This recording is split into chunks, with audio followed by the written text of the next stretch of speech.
Hello everyone, this is Vaibhav here and I welcome you all to my YouTube channel. And today I am here with a problem which is based on standing waves which is produced in uniform magnetic field.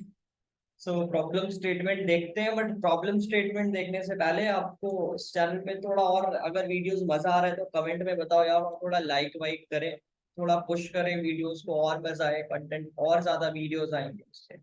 और quality तो आप देख ही रहे हैं किस तरह की quality के क्वेश्चंस मिल रहे हैं आपको।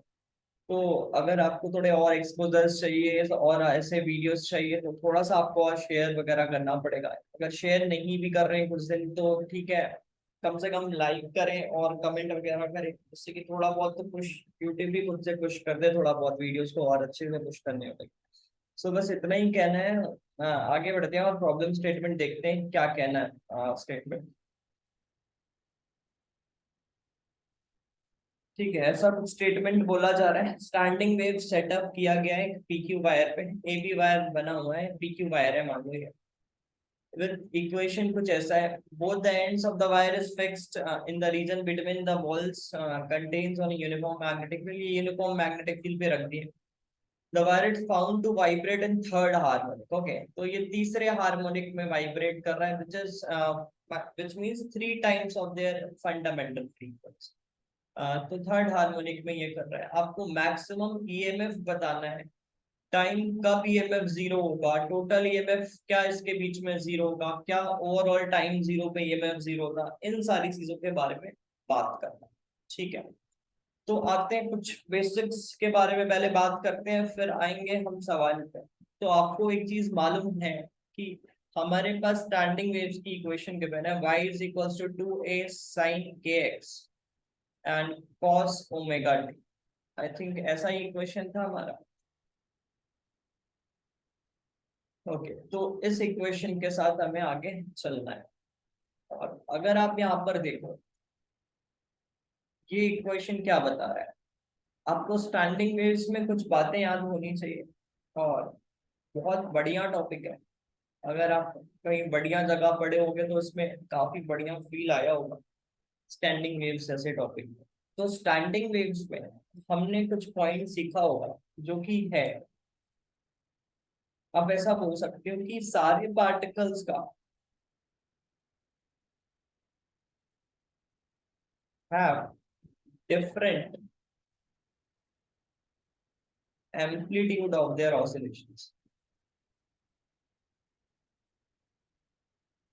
सारे पार्टिकल्स का एम्पलीट्यूड ऑफ ऑसिलेशन डिफरेंट होता है। तो ये जो पहला फैक्टर है, ये किसी भी एक्स पर होने वाले पार्टिकल का होने वाला एम्पलीट्यूड है। तो ये जो पहला फैक्टर है ये एम्पलीट्यूड कहला रहा है एक तरह से। तो किसी एक्स पे होने वाले पार्टिकल का एम्पलीट्यूड है। तो all particles have different amplitude of their oscillation. मैं किसके बारे में बात कर रहा हूँ, बिटवीन टू कंजुगेटिव नोड्स। तो नोड्स आपको पता होगा वो पॉइंट है जो कभी ऊपर नीचे डिस्प्लेस नहीं हो रहे हैं, मतलब जिनकी एम्पलीट्यूड जीरो आ जा रही है। तो वो पर्टिकुलर साइन की एक्स जिस जिस वेक्टर पे जीरो होगी वो आपके नोड की पॉइंट। तो ये तो हम सबको पता है। ठीक है, तो यहाँ पर हमें ये देखना है सबकी एम्पलीट्यूड अलग अलग होगी। तो अगर सबकी एम्पलीट्यूड अलग अलग होगी तो आप ये चीज समझ सकते हैं कि हाँ सब, और बट एक चीज आपको और पता होना चाहिए कि सारे पार्टिकल्स की एम्पलीट्यूड तो अलग है, बट दो नोड के बीच पे सारे पार्टिकल का फेज हमेशा सेम रहता है। ठीक है, फेज हमेशा सेम रहता है। फेज हमेशा सेम रहने का मतलब क्या है, मतलब सब साथ में एक्सट्रीम पे जाएंगे, सब साथ में मीन पे आएंगे दो पार्टिकल्स के बीच का। और अगर आप देखेंगे आ, दो नोड के बीच में ये जो लूप बना है और अगला जो लूप बना है, इनके बीच में जो भी दो करस्पॉन्डिंग पॉइंट्स हैं, एक पॉइंट वन हो गया, ये पॉइंट टू हो गया, इन दो पॉइंट्स के बीच में हमेशा फेज पाई का रहने वाला है। पाई का फेज का मतलब अगर एक v वेलोसिटी से नीचे जा रहा है तो दूसरा v वेलोसिटी से ऊपर जा रहा होगा। ये आपको स्टैंडिंग वेव्स में बेसिक बात इस सवाल के लिए पता होना चाहिए। अच्छा, ठीक है, ये चीज हमें समझ में आ गया। अब एक चीज इसमें और, कि अगर सारे पार्टिकल्स की एम्पलीट्यूड अलग अलग है, तो जब वो अपने एक्सट्रीम पे आएंगे तो उनकी सबकी वेलोसिटी साथ में जीरो होगी। और जब वो अपने मीन पे आएंगे तो सबकी वेलोसिटी उनके खुद के amplitude A not times of omega होगा। तो यहाँ वाले पार्टिकल का एम्पलीट्यूड अगर ये ए एक्स है तो इसकी वेलोसिटी ए एक्स ओमेगा होगी जब ये अपने मीन पे है। तो हम देख सकते हैं हर एक पार्ट की वेलोसिटी अलग अलग है।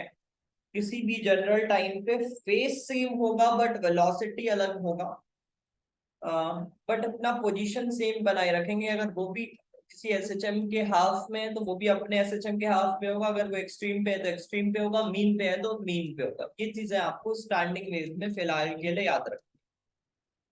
तो हमारा इक्वेशन ऐसा है, तो अगर हमारा इक्वेशन ऐसा है तो time t is equals to 0 पे अगर मैं यहाँ पर टाइम को 0 रखूं तो y की वैल्यू 2a sin kx आ रहा है किसी भी x के लिए। और ये 2a sin kx का मतलब क्या है कि वो अपने एक्सट्रीम पे है। क्यों?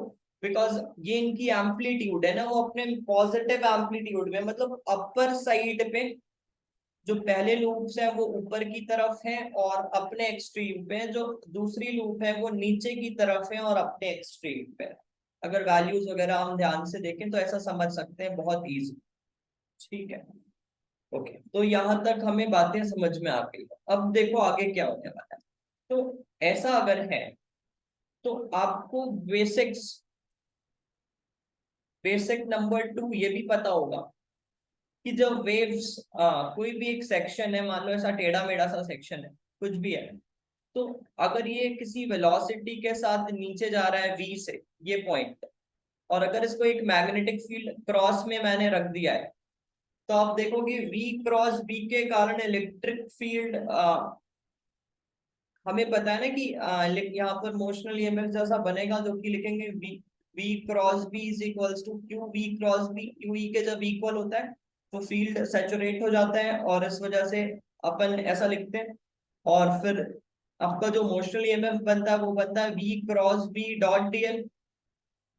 सो v क्रॉस b ये हो गया और dl वाला वेक्टर ये हो गया, और इनके बीच में जो एंगल है वो थीटा हो गया मान लो। तो अगर मैं यहाँ से देखूं तो मुझे क्या ऐड करना है, dl cos theta, dl cos theta add करना है। dl cos theta, dl cos theta add करोगे तो एक तरह से dl cos थीटा वाला पार्ट ये है नीचे वाला, तो ये वाले पूरे सेगमेंट ऐड हो जाएंगे। मतलब आप बोल सकते हो कि अगर टेढ़ी मेढ़ी वायर है तो आप इनिशियल और फाइनल पॉइंट को मिला सकते हो। बट याद रखना ये कब पॉसिबल है, ये कब पॉसिबल है, ये तभी पॉसिबल है जब आपका मैग्नेटिक फील्ड यूनिफॉर्म हो या फिर कांस्टेंट हो। जब मैग्नेटिक फील्ड कांस्टेंट हो और वेलोसिटी सारे पार्टिकल्स का अगर सेम सा हो, बिकॉज यहाँ पर क्या बनेगा, v b, v cross b, और डीएल के लिए मैं लिखूंगा डीएल कॉस थीटा, तो उसको डीएक्स बोल रहा हूँ। तो वी बी डीएक्स यहाँ पर छोटा सा पोटेंशियल डिफरेंस बन रहा है, अगले सेक्शन में भी वी बी डी एक्स ऐसा कुछ बन जाएगा, यहाँ पे बन जाएगा। और इन सबको अगर मैं ऐड कर दूं, वेलोसिटी सब जगह का अलग अलग होगा, तो थोड़ा सा मुझे ध्यान देना पड़ेगा। ठीक है, तो इस तरह से अपन आगे क्वेश्चन का अप्रोच करेंगे। चलो अब आते हैं सोल्यूशन वाले पार्ट में। पहले पार्ट में आपसे पूछा जा रहा है द मैक्सिमम ईएमएफ। ठीक है, मैक्सिमम ईएमएफ क्या बन सकता है, तो चलो ठीक है, मैक्सिमम ईएमएफ का मतलब क्या है। मैक्सिमम ईएमएफ कब होगा, मैग्नेटिक फील्ड का टर्म तो कांस्टेंट है, v का टर्म आपके पास जब मैक्सिमम हो जाएगा, जब v का टर्म मैक्सिमम हो जाएगा वो कब हो सकता है, जब सारे पार्टिकल्स अपने मीन पे हो। तो सारे पार्टिकल्स जब अपने मीन पे होंगे तो v की वैल्यू, यहाँ वाले पार्टिकल्स की वेलोसिटी मैक्सिमम होगी, इनसे थोड़ा कम ऐसा होगा, और इधर पे जो पार्टिकल है उनकी वेलोसिटी ऊपर की तरफ होगी, और इनके पास भी ऐसा होगा। इस तरह से कुछ वेलोसिटी डायग्राम बनेगा। तो अब हम क्या करते हैं कि किसी भी x पे जाके एक छोटा सा dx का एलिमेंट लेते हैं, और इस dx के एलिमेंट पे इस जगह पर मोशनल ईएमएफ लिखने की कोशिश करेंगे, होगी वो होगी v cross b dot dl। तो ये dl को dx लिख लूंगा, किसी x पे जाके ये एलिमेंट लेके हम छोटा सा ईएमएफ निकाल रहे हैं। और आपको पता है अगर मैं इस पॉइंट को a बोल रहा हूँ, इस पॉइंट को b बोल रहा हूँ, और यहाँ इस पॉइंट को C बोल रहा हूँ, अगर मैं इनके ईएमएफ को ऐड करूं तो क्या मिलेगा, VA माइनस VB, और सेकंड से मिलेगा VB, अगर V क्रॉस B कर रहा हूं तो B बड़ा है तो VB माइनस VA, और थर्ड में आएगा VC माइनस VB। अगर मैं इनको ऐड कर दूं तो आप क्या देखोगे, B वाले टर्म्स कैंसिल, तो आपको मिलेगा VC माइनस VA। मतलब अगर मैं यहाँ पर छोटे से सेगमेंट में मोशनल ईएमएफ निकालूं, ईएमएफ जो जनरेट हुआ, अगर मैं उसे इंटीग्रेट कर दूं तो मुझे पहले पॉइंट और लास्ट पॉइंट के बीच का ईएमएफ मिल जाने वाला, बिकॉज एडिशन पे आप देख रहे हो मैंने यहाँ पर इन दोनों की ईएमएफ को ऐड किया तो मुझे सी और ए के बीच का ईएमएफ मिलने वाला। ठीक है, तो इसी तरह मुझे क्या करना पड़ेगा, छोटे से एलिमेंट में ईएमएफ निकालता हूँ, इंटीग्रेट कर दूंगा तो मुझे एंड्स पे ईएमएफ मिल जाने वाला। तो वैसा ही कुछ हमने यहाँ पर करने की कोशिश की है। अब देखो यहाँ से किसी एक्स पे गए, डीएक्स का एलिमेंट लिए, इस डीएक्स के एलिमेंट पे जो जब ये अपने मीन पे है तभी मैक्सिमम वेलोसिटी होगी, तो मैं मीन के लिए डील कर रहा हूँ।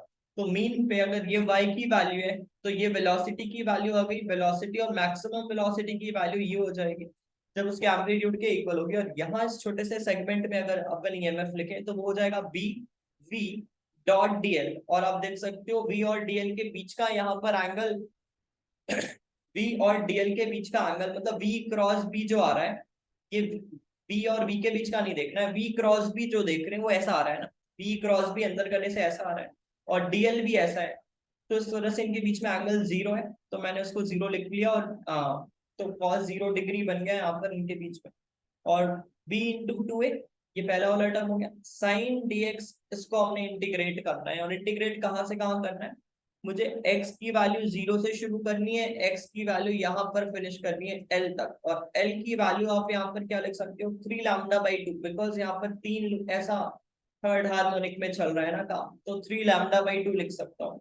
तो बस मैंने इंटीग्रेट किया और आपने अपना लिमिट्स पुट किया, आपको वैल्यू मिल रहा है 4ba/k, तो जो कि आपका ऑप्शन से अगर मैच करे तो बिल्कुल मैच करता हुआ दिख रहा है, 4ab ओमेगा टाइम्स ऑफ के। अच्छा, क्या हमने ओमेगा मिस किया है, तो हाँ ओमेगा मिस किया है, बिकॉज आप देखो यहाँ पर एक ओमेगा जब डिफरेंशिएट कर रहे थे तो एक ओमेगा भी आ रहा था, तो ठीक है इस ओमेगा को भी यहाँ पर मेंशन कर लेंगे, तो ये ओमेगा का टर्म भी आ जाएगा। तो पहला ऑप्शन आपका यहाँ से सही दिख रहा है। आगे आते हैं, अब आपसे बोला जा रहा है सेकेंड पार्ट में, अच्छा जब ये अपने एक्सट्रीम पे होंगे तो सारे पॉइंट्स की वेलोसिटी 0 होगी, अगर वेलोसिटी 0 है तो ईएमएफ 0 होना चाहिए। तो यस, अगर मैं यहाँ से देखूं तो मैं बोल सकता हूँ कि at t is equal to 0 EMF in the entire wire is 0। तो क्या t इज इक्वल टू 0 पे सारे वायर्स अपने एक्सट्रीम पे थे, तो हाँ हमने यहाँ पे बात किया y की वैल्यू टाइम 0 पे ये आ रही थी, अपने सारे एक्सट्रीम पे थे। और अगर एक्सट्रीम पे है इसका मतलब हाँ सबकी वेलोसिटी 0 है, और अगर वेलोसिटी 0 है तो ईएमएफ भी उस वक्त 0 होगा, तो ऑप्शन डी भी अपन सही बोल सकते हैं। अब आते हैं next, total EMF is always between this and the time between when the EMF become 0 for the first time. एक तो टाइम 0 पे हो गया, और दूसरा कब होगा, t/2 टाइम के बाद, मतलब जब एक एक्सट्रीम से दूसरी एक्सट्रीम पे जब वो पहुंचने वाला है तब होने वाला है। तो अगर टाइम t/2 पे होगा तो टाइम t/2 मतलब t के बदले अपन 2π/ω लिख लेते हैं, और π/ω ऐसा एक टाइम है जब फिर से ये 0 होगा, एक तो टाइम 0 पे होगा ही, फिर टाइम π/ω पर भी ऐसा होने वाला है। तो आपको ये चीज समझ में आ रही होगी कि ये सी बी वाला जो ऑप्शन है वो गलत है। अब सी बचता है, और सी पे बोला जा रहा है कि x इज इक्वल्स टू 0, बोला जा रहा है x इज इक्वल्स टू 0 से x इज इक्वल्स टू 12/3 के बीच में क्या आपका ईएमएफ हमेशा 0 होगा, क्या हमेशा 0 होगा, ये पूछा गया। तो आप यहाँ पर देखो ये जो अपना लूप बन रहा है इसमें लैम्डा की वैल्यू क्या बनी थी, इसमें 3 लैम्डा/2 आपका एल था, तो लैम्डा की वैल्यू मैं लिखूंगा 2l/3। तो 2l/3 एक तरह से लैम्डा है, मतलब ये वाला पोर्शन है, एक्चुअल में तो हमारा 3 लूप है बट इसको अपन हटा रहे हैं, ये इस लेंथ के बीच में ईएमएफ देख। तो अगर आप देखो तो आप ऐसा समझ सकते हो, अगर मैं यहाँ पे डायग्राम से दिखाऊं तो ये नीचे की तरफ V बन रहा है, ये V क्रॉस B आ रहा है, ये DL आ रहा है किसी भी इंटरमीडिएट जगह पर। तो आप देख सकते हो इस जगह का जो स्लोप होगा, स्नैपशॉट का जो भी स्लोप होगा वो इस जगह पर भी वैसा ही स्लोप बन रहा है नेगेटिव वे पे।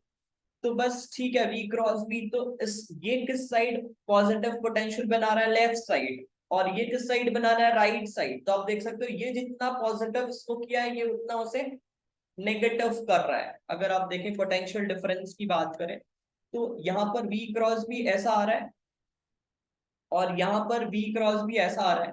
तो आप समझ सकते हैं कि यहाँ पर जो पोटेंशियल क्रिएट होगा वो कुछ ऐसा होगा, ये हाई पोटेंशियल होगा, और यहाँ पर जो क्रिएट होगा वो कुछ ऐसा होगा। तो इस हिसाब से अगर आप ओवरऑल और दोनों पे सेम होगा, तो इसलिए मैं बोल सकता हूँ कि यस ईएमएफ ओवरऑल जीरो होगा। तो ये था एक बढ़िया सा सवाल जो कि जे एडवांस पॉइंट ऑफ व्यू से बहुत इंपॉर्टेंट है। हो सकता है कि अगर जो पेपर डिजाइन कर रहे हैं अगर उनके दिमाग में ऐसा कुछ आता है तो ये बहुत रेलेवेंट सा चीज दिख रहा है हमें। तो जरूर इस टॉपिक को थोड़ा और अच्छे से एनालाइज करना है। इसमें मैं एनर्जी वगैरह को भी थोड़ा इंट्रोड्यूस कर सकता था कि किस जिस टाइम पे दोनों पार्टिकल्स के किसी जगह पर एनर्जी दोनों kinetic energy potential energy same है, ये है वो है। तो आपको थोड़ा एनर्जी एनालिसिस को भी इसमें इंक्लूड कर सकते हैं सवाल में। तो आप ठीक है थोड़ा सा एनर्जी को और अच्छे से पढ़ेंगे स्टैंडिंग वेव में। बहुत बढ़िया टॉपिक है, तो आप इसको थोड़ा ध्यान से पढ़ लें। तो ठीक है, सवाल ऐसा ही कुछ था। अपन अगली क्लास में मिलते हैं, अगले क्वेश्चंस के साथ मिलते हैं। तब तक आप बढ़िया से तैयारी करते रहें, और हो सके तो थोड़ा शेयर वेयर और वीडियोस और लाइक करके बताते रहें मुझे कि कैसा लग रहा है वीडियोस। Thank you.